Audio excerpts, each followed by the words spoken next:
बिस्मिल्लाहिर्रहमानिर्रहीम। अस्सलाम वालेकुम। हेलो गाइस, मियाँ मोहम्मद अब्बास शहज़ाद एडवोकेट आपकी खिदमत में हाज़िर है। मैं आज 164 की स्टेटमेंट का बयान कलमबंद करवाना चाहता हूँ, जिसमें जो भी सूरत हाल होगी आपके सामने रखता हूँ। ये स्टेटमेंट इसलिए कलमबंद की जाती है क्योंकि FIR दर्ज हो जाती है। FIR अगर दर्ज ना हो तो ये 164 की स्टेटमेंट नहीं होगी।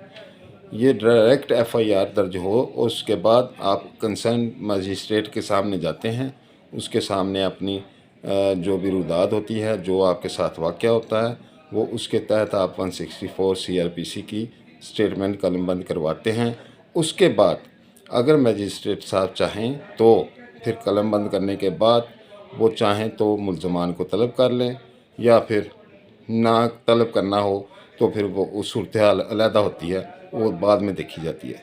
ये होती है 164 की स्टेटमेंट। आज हम बात करेंगे 154 सेक्शन की और 22 से 22B CRPC इसकी बात करेंगे। इसके मुताबिक अब जब कोई बंदा थाने में जाकर दरख्वास्त देता है तो उसकी दरख्वास्त के ऊपर 154 के तहत FIR दर्ज होती है। उसके अलावा अगर पटिशनर को वो दरख्वास्त वो ना करें FIR, तो वो हमारे पास आता है, वो हमें आगे कहता है ये मेरी FIR दर्ज करवाओ, तो हम पटिशन जो दायर करेंगे वो 22 से 22B CRPC के तहत हम दायर करेंगे। तो सूरत हाल इस तरह है कि जब भी कोई दरख्वास्त दें तहरीरी तौर पर या ज़ुबानी तौर पर, तो उसकी कॉपी लें, उसकी रसीद लें और उसके मुताबिक FIR दर्ज होगी, नहीं तो फिर हम करवाएंगे। तब आप सब ठीक ठाक, खैर खैरियत, आफियत, आप सबको अल्लाह सलामत रखे, अपने हिफ्ज़-ओ-मान में रखे, आमीन। आज हम बच्चों की हवालगी के केस के बारे में बात करेंगे कि बच्चे माँ के पास रहेंगे या बाप के पास रहेंगे। इस सूरत में गार्डियन एंड वार्ड्स एक्ट बड़ा वाज़ेह है। सेक्शन 25 और सेक्शन 7 के तहत बच्चों की कस्टडी दी जाती है और गार्डियन जज इस केस का फ़ैसला करते हैं, ना कि कोई और अदालत। इसके अलावा जो इंटरम रिलीफ़ होता है, इंटरम रिलीफ़ 491 CRPC के तहत दिया जाता है, जिसमें पटिशन फ़ाइल की जाती है 491 CRPC की। उसमें जज फ्री कैन के दोनों के बहस व मुबासा सुनने के बाद फ़ैसला फरमाता है कि बच्चा किसको देना है, माँ को देना है या बाप को देना है। उसमें सबसे अहम अंसर होता है कि बच्चे की फलाह व बहबूद, निगहदाश्त, परवरिश कौन अच्छी करता है, उसके मुताबिक फ़ैसला किया जाता है। आज हम सेक्शन 9C की बात करेंगे कि 9C के तहत FIR जो दर्ज होती हैं वो किस तरह दर्ज होती हैं। ये इसमें सबमिशन ये होती है कि 9A का सेक्शन होता है, वो 100 ग्राम तक मंशियात अगर पकड़ी जाती है तो वो 100 ग्राम के तहत FIR 9A के तहत दर्ज की जाती है, जबकि 9B उस वक़्त लगती है जब 100 ग्राम से लेकर 1000 ग्राम तक चली जाए, तो 9B section CNSA control of narcotic substances act के तहत दर्ज की जाती है। और 9C इससे अबव हो जाए तो फिर 9C होती है, वो उसके तहत दर्ज करते हैं, जो कि पुलिस के पास बहुत अच्छा हथियार होता है। वो जिसको चाहे उठा लेते हैं और ले जाकर 9C की FIR दर्ज कर देते हैं। उसमें ये होता है, पहले पहल तो उनको उनके वारसान आते हैं तो पीछे से पैसे लेते हैं, नहीं तो फिर FIR 9C की दर्ज कर देते हैं। तो ये सूरत हाल है। इसमें मुकदमात में सेशन जज साहबान जो हैं, हमारे एडिशनल सेशन जज, वो उनको इख्तियार है, बिल्कुल इख्तियार है, मुकम्मल इख्तियार है। इसके बावजूद भी जब 9C का सेक्शन आता है तो वो इग्नोर कर देते हैं, खारिज कर लेते हैं, सॉरी फरमा देते हैं। जबकि हम हाई कोर्ट में जाते हैं और उसके बाद हमारी हाई कोर्ट वाले ज़मानत उठाते हैं। तो ये सेक्शन 9C के तहत आज आपको बताया।